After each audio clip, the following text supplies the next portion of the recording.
.org, The War and Peace Report. I'm Amy Goodman with Juan Gonzalez. Well, we end today's show with a guest who has advice for the growing number of people filming police abuse with their smartphones and video cameras. Over the years, such footage has helped fuel demands for police accountability in the United States.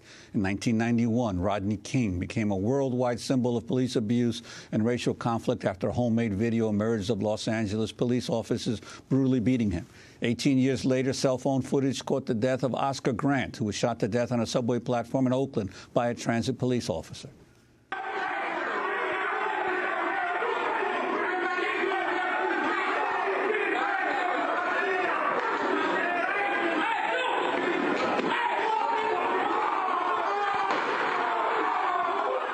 Earlier this summer, a resident of Staten Island, New York, filmed the death of Eric Garner, an African-American father of 6 who died July 17th after police placed him in a chokehold when he was accused of selling loose cigarettes. Garner can be heard repeatedly saying, "I can't breathe," and eventually stops moving.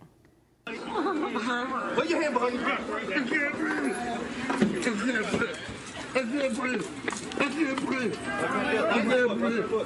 I can't breathe. I can't breathe. Once again, police beating up on people. Back up right here. Back up and get on that step. Okay. Eric Garner's death has since been ruled a homicide and a grand jury is investigating. The original police report made no mention of the chokehold. And most recently, video has emerged of unarmed teen Michael Brown left dead in the street for hours after he was killed by police officer Darren Wilson, contributed to the protest that lasted nearly 2 weeks. Demonstrators then filmed the militarized police force that greeted them, prompting further outrage. At one point, video of an officer pointing a semi-automatic assault rifle at peaceful protesters and threatening to kill them led to his indefinite suspension. To talk about how to properly preserve such video, we're joined by Yvonne Ng. She is the senior archivist for Witness, a group that trains and supports people in using video in their fight for human rights. She co-authored Activist Guide to Archiving Video, which is available in English and Spanish and Arabic. After hearing from activists, this was a skill set they were largely missing. Welcome to Democracy Now! It's so great to have you with us, Yvonne. Explain what you do. So you're there with your cell phone and you're filming something. What do you do with it after that? Well, I mean, that's a very important point. We provide resources on how to film, like how to film during a protest, but it's just as important to think about what you're going to do after you film so that what you've done can make the most difference it can. So that's really where the archiving comes in. The point of archiving is to help ensure that your video is preserved, intact, and is ready to be used when you need it. So there are a number of things that activists can do. And as you know, archiving can, when you get really into it, can get quite complex, but there's a lot of very basic practices that anyone can do to ensure that their video survives intact and can be used. And we know that this is possible because we've worked with activists in Syria who are facing enormous challenges, daily bombardment, insecurity, and lack of access to basic resources. And they have been able to successfully implement some of these practices. Explain what you're trying to preserve. You're trying to preserve not just the video image, but explain what else, like the metadata. Well, videos can be used to not only raise awareness of what's going on, but they can be used in legal contexts to exonerate somebody who's been falsely accused or to hold somebody accountable for actions. But in order for that to happen, your video people need to understand what's going on in your video.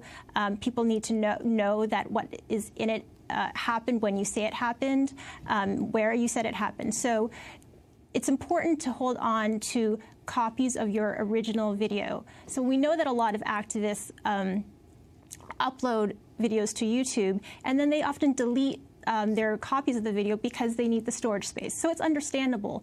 But YouTube, as you know, takes videos down all the time for various reasons. So if you don't have a copy, it's lost. And you also want to hold on to your videos in their original format.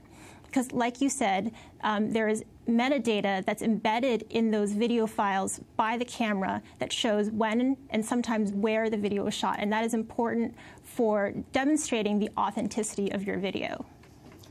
So where do you download it to? Well, the easiest thing to do is when you have your memory card or your phone, plug it into your computer and copy the files directly onto your computer without using any sort of processing or specialized software. It's that simple to keep the original file. And then once you've copied it onto your camera, you want to, off your camera, you want to make sure you have 2 copies on 2 separate storage devices. Because as you know, hard drives fail all the time. They're not meant to last. So having 2 copies ensures that if one drive fails, you have another. The third thing you want to do is to document your video with basic information, like I said, like where, when, who shot the video, and basically what's going on, because raw footage is not always evident. And what kind of support does a witness provide to people out in the general public who are doing this taping?